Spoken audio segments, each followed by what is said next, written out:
Hi అండి, welcome to RR collection అండి. నేను సుహాసినిని. మీరందరూ బాగున్నారండి? నేను బాగున్నానండి. మీరు ఫస్ట్ టైం ఎవరన్నా కొత్తగా మా ఛానల్ చూస్తున్నట్టయితే సబ్స్క్రైబ్ చేసుకోండి, లైక్ చేయండి, షేర్ చేయండి. మీరు లైక్స్ చేస్తే మా ఛానల్ కొంచెం ముందుకెళ్తుందండి. ఇప్పుడు మీకు నేను బీరకాయ తాళింపు చూపిస్తానండి.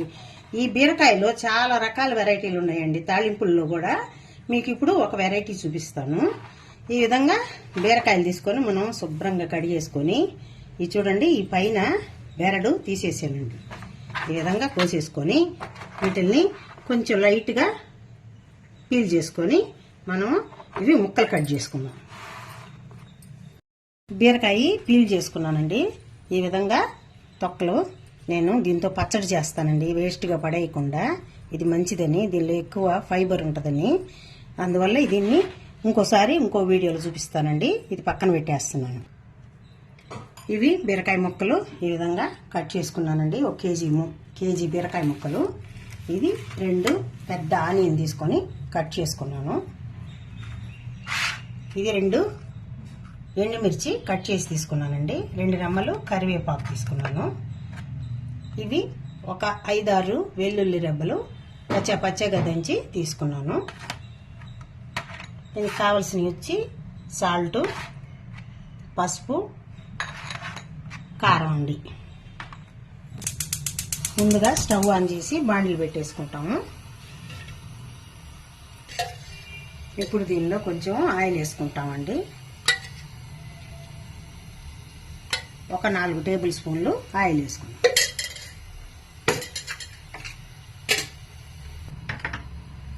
ఇప్పుడు ఆయిల్ వేడెక్కేసిందండి.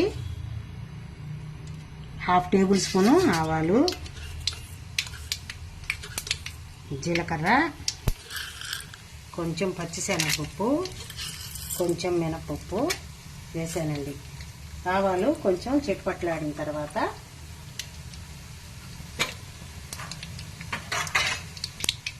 ఇప్పుడు బాగా వేగిపోయినాయి. వెల్లుల్లి వేసానండి. కట్ చేసుకున్న 2 ఎండుమిర్చి వేసేసాను.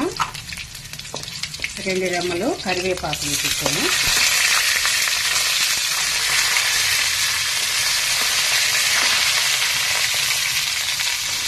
ఇప్పుడు ఇందులో ఆనియన్ కూడా వేసేసాను. ఈ ఆనియన్ కొంచెం మెత్తబడిన దాకా మనం మూత పెట్టి కొంచెం సేపు ఉడకనిస్తాము.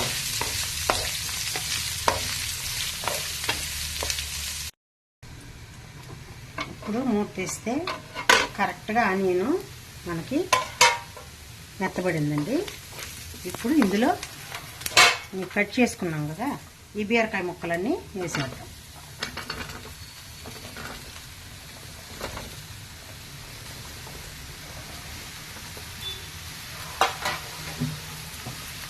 దీని విధంగా కొంచెం పైకి కిందకి కలిపేసి,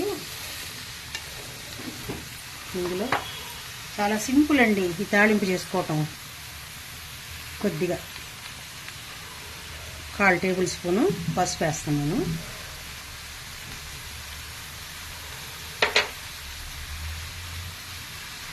ఒక టేబుల్ స్పూన్ వేసి ఒక 1/2 వేస్తున్నాను. 1.5 టేబుల్ స్పూను సాల్ట్ వేసుకున్నానండి. ఇప్పుడు దీనికి బాగా కలిపేసి మూత పెట్టేసి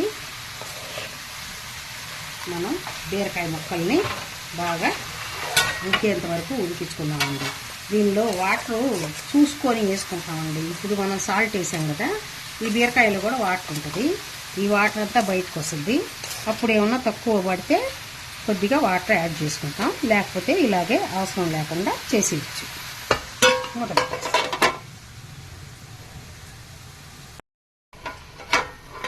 ఇది చూడండి, ఇట్లా వస్తూ ఉంది. ఇంకా కాస్తగానే ఉడికిపోయిందంటే మనం కారం వేసేసుకున్నాం. కొంచెం వాటర్ ఉంది, ఇది కూడా ఈరిన తర్వాత వేద్దాం.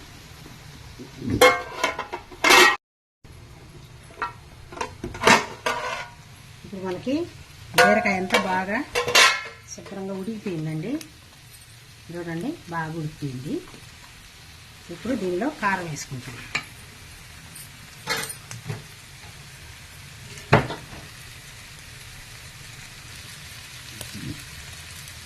ఇప్పుడు 1 స్పూను కారం వేస్తున్నామండి. తాలింపులు కదా, కొంచెం కారం తక్కువ ఉంటేనే బాగుంటుంది. చూసుకొని వేసుకుంటాము. మీ కారము ఉప్పు మాత్రం మీ టేస్ట్కి తగినట్టు వేసుకోండి. కొంతమంది ఎక్కువ తింటారు, కొంతమంది తక్కువ తింటారు. నేను కారం ఒకటే వేసానండి తాలింపుకి.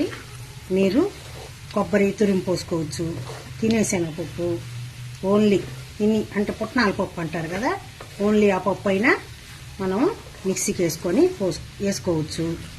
తర్వాత తినేశనగపప్పు, ఎండు కొబ్బరి, ఎండుమిర్చి, పచ్చివే వెల్లుల్లిపాయలు అవి కూడా మిక్సీకి వేసి వేసుకోవచ్చు.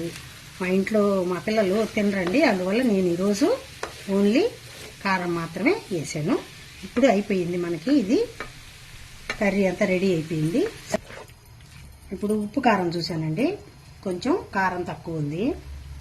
అంటే బీరకాయ కొంచెం తీయగా ఉంటుంది కదా, దానివల్ల కొద్దిగా కారం వేసుకుంటున్నాను. ఇప్పుడు దీన్ని బాగా పైకి కిందకి కలిపేసి సర్వింగ్ ప్లేట్లోకి తీసేసుకుంటాను. స్టవ్ ఆపేస్తున్నానండి.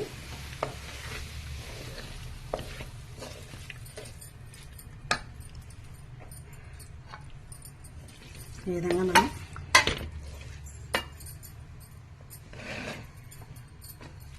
ప్లేట్లోకి తీసేసుకుంటున్నాం. బీరకాయ తాళింపు రెడీ అయిపోయిందండి. సర్వింగ్ ప్లేట్లోకి తీసేసుకున్నాను. ఇది చాలా టేస్టీగా భలే ఉంటుందండి. హెల్త్కి చాలా మంచిది, ఎక్కువ ఫైబర్ ఉంటుంది దీంట్లో. దానివల్ల పీచు పదార్థాలు ఎక్కువ తినమంటుంటారు కదండి డాక్టర్లు. అందువల్ల ఇది ఎక్కువగా దీనిలో చాలా రకాలు ఉన్నాయి. నేను నెక్స్ట్ ఇంకొక వీడియోలో చూపిస్తాను. బీరకాయ పీసు పచ్చడి కూడా చాలా టేస్టీగా భలే ఉంటుందండి, అది చూపిస్తాను. ఇప్పుడు ఇది మీరందరూ ట్రై చేసి నాకు కామెంట్లో ఎలా వచ్చిందో తెలియజేయండి. లాస్ట్ వరకు నా వీడియో చూసినందుకు మీకు అందరికీ థ్యాంక్ యూ అండి. బాయ్ అండి. నెక్స్ట్ ఇంకో మంచి రెసిపీతో వస్తానండి.